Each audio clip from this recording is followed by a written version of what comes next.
Thank you, and it's great to be here. I was saying earlier that Rick happens to be in the city of Hyderabad, which is the first city in which I preached my sermon, the first sermon. I was 19 years old.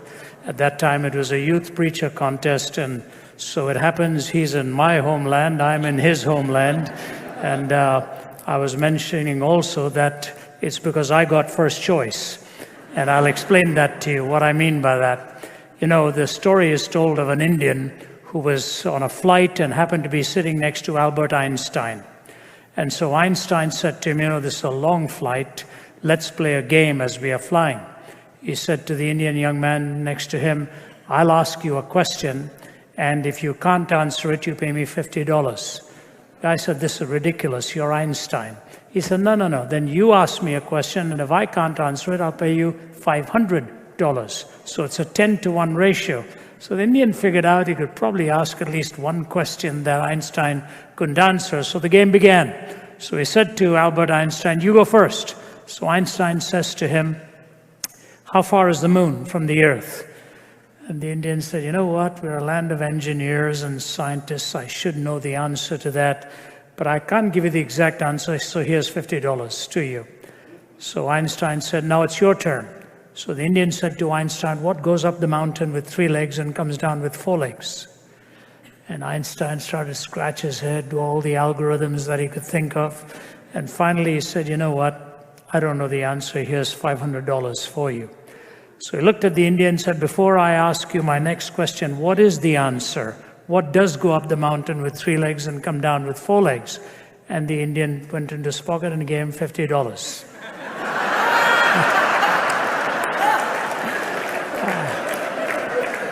And so, Rick, whatever you do, don't get into a Q&A time in India, because you may come back with your wallet a little lighter than when you left. It's one of those countries where they can wear you out with exhaustion, with question after question after question. We're a questioning culture. Years ago, I was flying in from Bangkok to Newark, New Jersey. And it's an exhausting flight, those long 14-hour stretches, you know, you're just worn out. So I got off the plane and was heading to the gate where I was to catch my connecting flight to Atlanta. And as I went to the gate, I saw a lady sitting at the corner. I looked at the marquee, and the marquee showed a different city to what I was headed to Atlanta. So I said, ma'am, is this going to Atlanta, or is this going to where the marquee says it is? She said, oh, it is going to Atlanta. I said, that's good. So I went over to get a cup of coffee, and I heard the patter of feet behind me and a tap on the shoulder. She said, excuse me, are you Ravi Zacharias?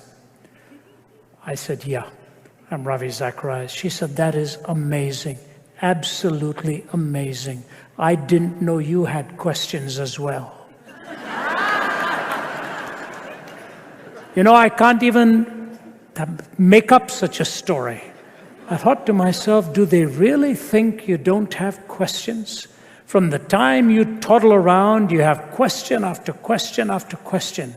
I have 4 grandchildren. The oldest is 5. I'm amazed at the questions he actually does ask. One day he was sitting around the table and he was just staring at me, and then he says, Papa, what is the meaning of sophomoric? Boy is 5. Well, he was actually much younger than that. And I sounded sophomoric, trying to give him a definition of what sophomoric is all about. And they get deeper and deeper and deeper into questions. The amazing thing in our time is not just that we ask questions, but we have no answers for even the most basic questions of life. All of our definitions have gone. We no longer know how to define the most basic issues of life. Ask an average university student, what does it mean to be human? Chances are you will get a dramatically different answer depending on which school you're at or which student is answering the question. The story is told of these two Aussies who had just gotten off a boat and had wanted to go out to one of the pubs in London. And they went into that pub, drank themselves with liquid refreshment into the early hours of the morning. And as they came out into that dense London fog, they're wobbling on their feet, and they see a man coming in unknown to them. He's a highly decorated English naval officer. And so one of them looks at him and says, "Say, mate, can you tell us where we are?" And the officer, rather offended, pointed at his medals and said, "Do you men know who I am?"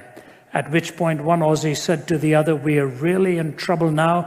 We don't know where we are, and he doesn't know who he is."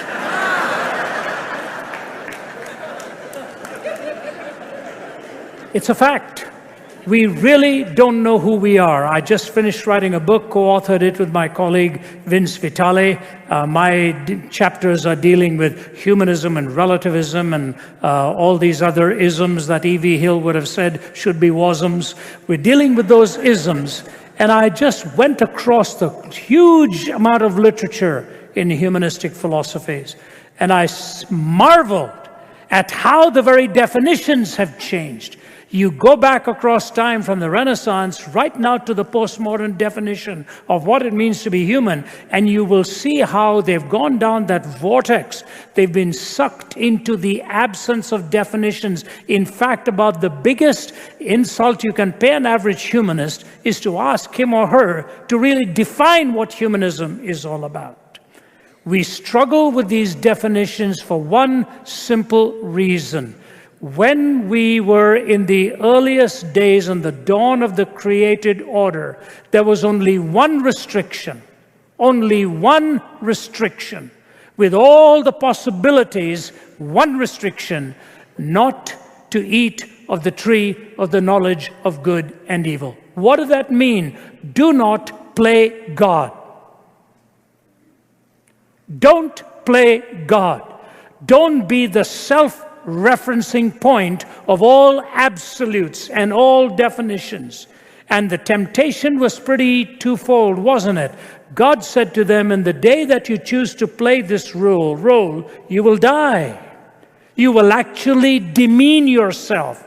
You will self-destruct. But the tempter said, no. In the day you do this, you will be as God, knowing good and evil, meaning you become the definer of absolutes. Take a look at our world today and see what has happened in the defining of absolutes. We are living in America possibly on the hinge of some of the darkest days we've ever seen, certainly the most unpredictable days we've ever seen. All over the world that I go, I'm asked the question, what is happening in the United States? I was in Moscow, Russia in June, and a businessman asked me out for breakfast. And at the end of the breakfast, he got up and said this, I always had hope that the future of the world would hang on the wisdom and the ability of the American people. He said, that was my only hope. He said, I no longer have that hope. And here's what he said, they don't think rightly there anymore. This is a Russian man telling me. So what has happened? How do we, in this pluralistic culture, do apologetics? What is apologetics? Apologetics is that discipline which comes from the Greek word apologia, which literally means to give an answer to the questions of people. But it has that twin responsibility of making truth claims clear and giving answers to the questions that people ask. The Apostle Peter says, but to set apart Christ in your heart as Lord, and always be prepared to give an answer to anyone who asks of you the reason for the hope that is within you, and to do that with gentleness and respect. I cannot think of a more beautiful definition of what apologetics is. And this came from a fisherman who had also seen that extraordinary disclosure in the transfiguration of the Lord Jesus, such a spectacular event vouchsafed to only a handful. So spectacular was it that he said to his Lord, "Let's stay right here. I don't want to go down there again." But the Lord told them that they had a work to be done and took them back into the mainstream of people. You and I would love to be in that cloistered existence of a spectacular revelation, but this is our time in history. Regardless how bleak it may seem, how dark it may seem. My colleague and I were talking about this earlier today, and I made the comment to him. I said, this is the most open time that I have ever sensed, but it's also the most difficult time at which to give clear and convincing answers. The struggles we have began about 40 to 50 years ago, and a Canadian writer said this: in the 1950s, kids lost their innocence. They were liberated from their parents by well-paying jobs, cars, and lyrics and music that gave rise to a new term, the generation gap. In the 1960s, kids lost their authority. It was the decade of protest. Church, state, and parents were all called into question and found wanting. Their authority was rejected, yet nothing ever replaced it. In the 1970s, kids lost their love. It was the decade of meism, dominated by hyphenated words beginning with self, self-image, self-esteem, self-assertion. It made for a very lonely world. Kids learned everything there was to know about sex, forgot everything there was to know about true love, and few had the nerve to tell them that there was indeed a difference. In the 1980s, kids lost their hope, stripped of innocence, authority, and love, and plagued by the horror of a nuclear nightmare. Large and growing numbers of this generation have stopped believing in the future. I put this as a postscript. In the 1990s, kids have lost their power to reason. Lost in a world of cyberspace, they have now personalized objects and totally subjectivized reality, and they are now imprisoned in a deep world of their own loneliness. Having personalized objects and subjectivized reality, they look deep inside of them. They really have no answers. They only sense that sense of isolation or alienation. Earlier in the year, I had the privilege of speaking at the Passion Conference. About 40,000 young people listening live to that session. And after just a number of powerful speakers, the two most important issues for which they came forward for counseling, these are university students.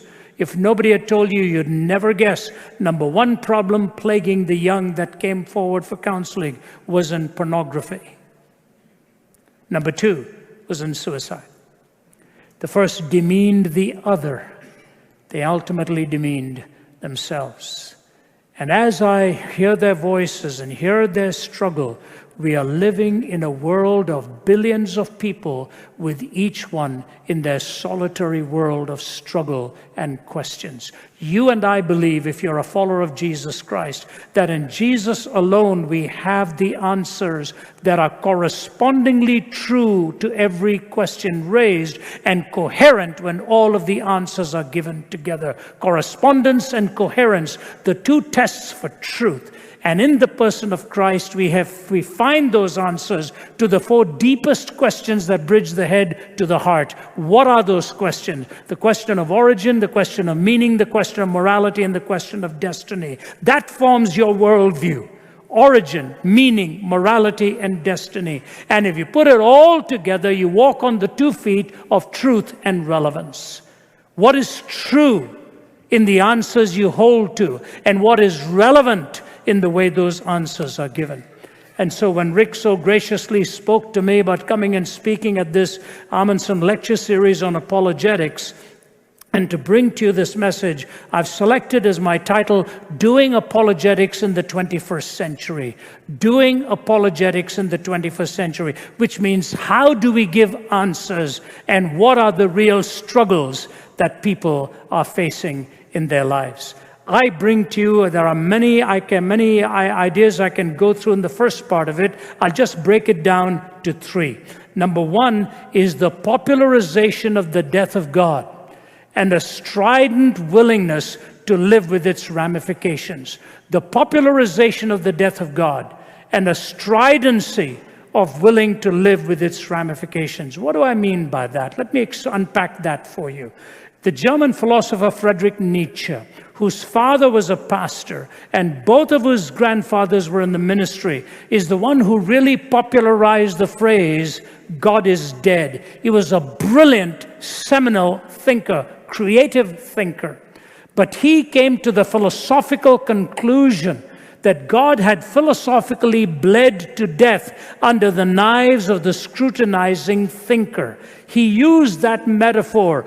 Who will wipe this blood from the knife that has bled him?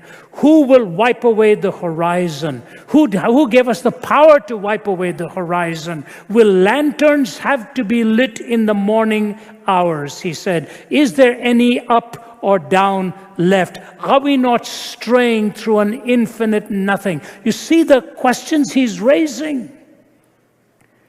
Is there any up or down left?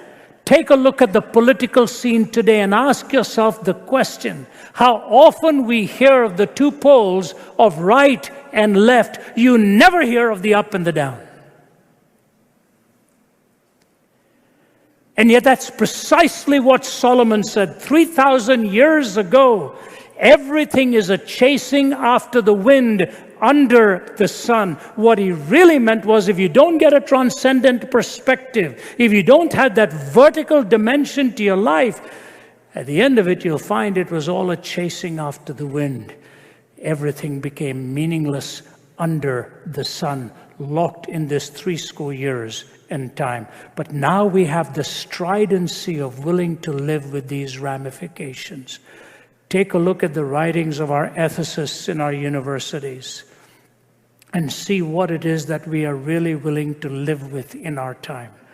I just want to give you 2 illustrations. You see, Nietzsche said this. He said, because God has died in the 19th century, 2 things will happen in the 20th century. He was right on both of them. He said, number 1, the 20th century had become the bloodiest century in history. And number 2, a universal madness will break out. He was right. In the 20th century in warfare, we killed more people than the previous 19 centuries put together. See, violence has become absolute. It is the absolute solution to everything we do now. He took the first step himself. In the last 13 years of his life, he spent insane, swinging between moments of clarity and the moment of total obscurity. You know, I'm a world traveler by God's divine courtesy and grace. I never ever dreamed that this would be my life when I got into the itinerant call. I was speaking to some friends last weekend in Colorado Springs, and I said, as this year is coming to an end, just 2016, I have been to 26 countries and 76 cities just over the last 10 or 11 months. It's my life. And one of the things I really mourn, I don't make it up. I lie in bed sometimes and I think about it, what we've done to this world. One of my favorite countries in the world was Syria. I've been there many, many times. One of the oldest inhabited cities in the world, Damascus. It was at the wall of Damascus that Saul of Tarsus was put into a basket and lowered. Nobody knew that right then he was going to write 1/3 of the New Testament on that Damascus road, that tremendous transformation that took place in the house of Ananias out there. About 5-6 years ago, I was in Damascus. And every time I arrived, the chief of intelligence would always have me over to the office and to be flanked by the military brass. And they put me on the other side of the table. They put some baklavas and coffee in front of you, and none of it you feel like eating or drinking because of the hostile looks. And then he looked at me and he said, Mrs. Zacharias, you know, you're always welcome in our country. Thank you for coming. But don't get involved in the politics of this land. I said, you have my word, sir. I never will. I said, but I have a question for you. I know you well enough now. Tell me, what is the future of this part of the world? This was before ISIS we knew of anything of ISIS, or certainly I didn't know anything of ISIS at that time. He looked at me and he said, "You really want to know?" I said, "Yes." He said, "If nothing changes in the next 5 years, the whole place is going to blow up." I wonder if he knew he was talking about the deaths of 200 to 300,000 of their own people. He himself was assassinated in the early days. And I think of that beautiful city that has held forth for thousands of years, and we've destroyed it. We destroyed it. We wiped it out. You see, if violence is absolutized, we only find ways of hurting. We find very few ways of solving problems. And now we enter into this 21st century, and the heavens knows what really waits us for the future. A stridency of willing to live with its ramification. But just think of our own culture here. One of the fundamental mistakes we make in America today is that we actually think the truth matters. We think people really worry about the truth. I wish that were true. If you listen to the media and all the distortions and all that goes on, you say to yourself, do you really want the people to know the truth? Or have you got an ideology that you want people to latch onto? These are very difficult times to be a student in a Western university where relativism is absolute and where theism is debunked and the vertical is really mocked out of any reasonable discussion. I haunt the university students, university venues. I go there year after year after year. The audience is packed.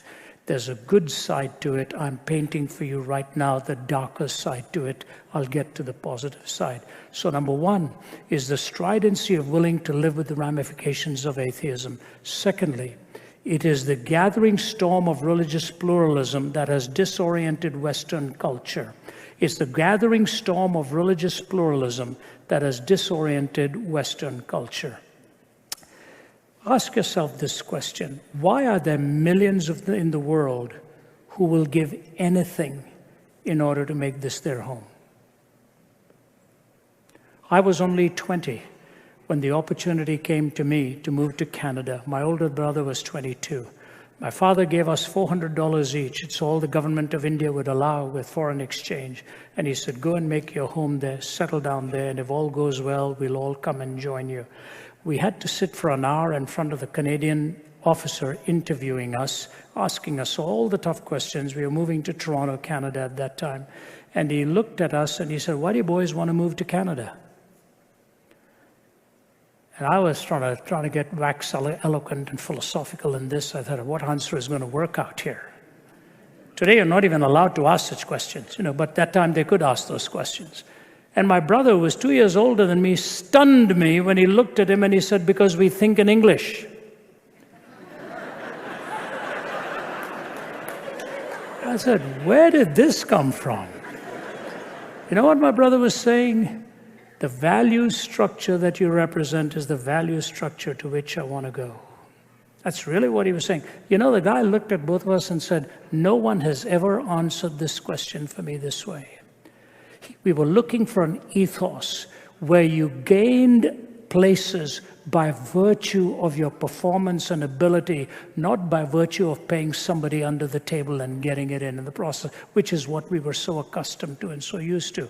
Gertrude Himmelfarb, who is professor emeritus at Columbia University and author of so many books on history and culture. One of her latest is called Roads to Modernity. She makes an incredible statement in that book, and coming from her as a philosopher, it shocked me what she said. She said the difference between the Renaissance in Europe and in the United States and United Kingdom on the one side, England on the one side, Europe on the other, is one word.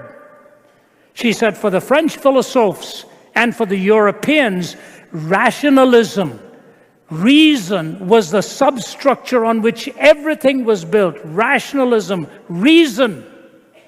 She said for the English and the Americans, it was not reasoning, it was moral reasoning that gave them the impetus to build their cultures. Imagine that. One word, not reason alone, moral reasoning, the up and the down. And she has a whole chapter dedicated to John Wesley. She said it was the powerful preaching of Wesley and Whitefield, these men who really brought the gospel to these countries, who gave the people here that ethos of up and down, not just right and left. Some time ago, I was in Paris having dinner with some of the top-level people in the country. One of them was the head of the business school, probably the most prestigious business school in Europe. My wife was sitting next to me. It was a Chinese gentleman and his wife, who's a dear friend, very powerful man, who hosted this dinner because he wanted me to talk to these folks.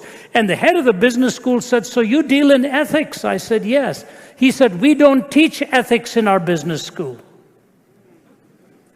It's not a subject." About half an hour later, halfway through the dinner, he said, "We had 5 of our graduates running for the past election. 3 of our graduates running for the past election." I said, "How did they do?" He said, "Well, not very well. One was a womanizer, the other was an alcoholic, and the third was very corrupt, so they didn't go further." My wife leaned over. Leave it to my wife to whisper when you have to be very careful. She said, "Maybe they need to start teaching ethics there." But he was talking as a Frenchman did philosophically.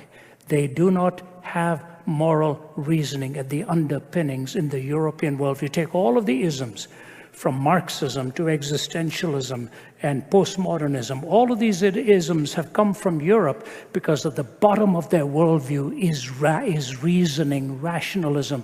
At the bottom of the worldview that built this country is moral reasoning. It's a world of a difference.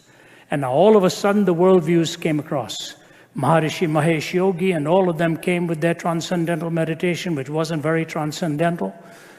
But they talked about it, and so what were we doing? Sitting in front of some teacher, staring inwards and thinking we would find the answers to life.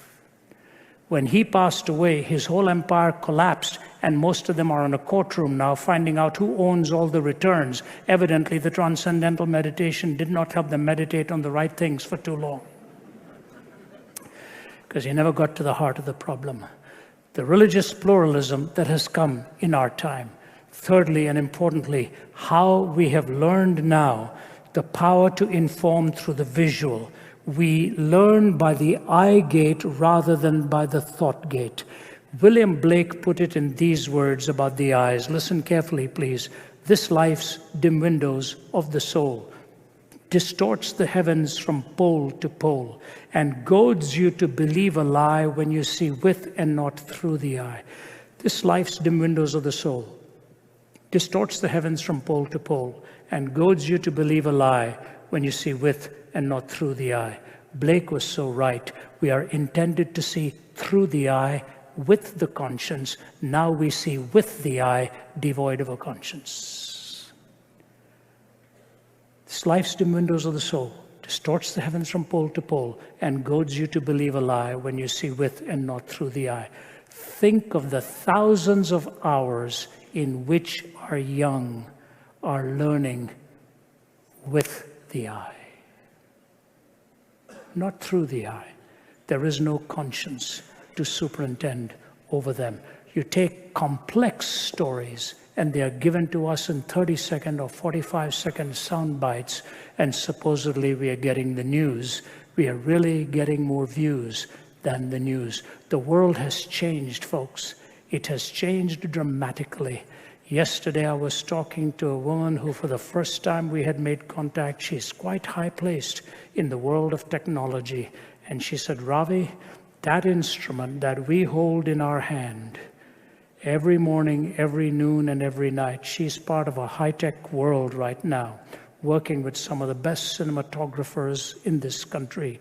She said, "That little instrument is controlling our lives to a degree that someday we will look back and wonder how we ever did not see what we were doing to ourselves." You wake up in the morning, and this is the first thing.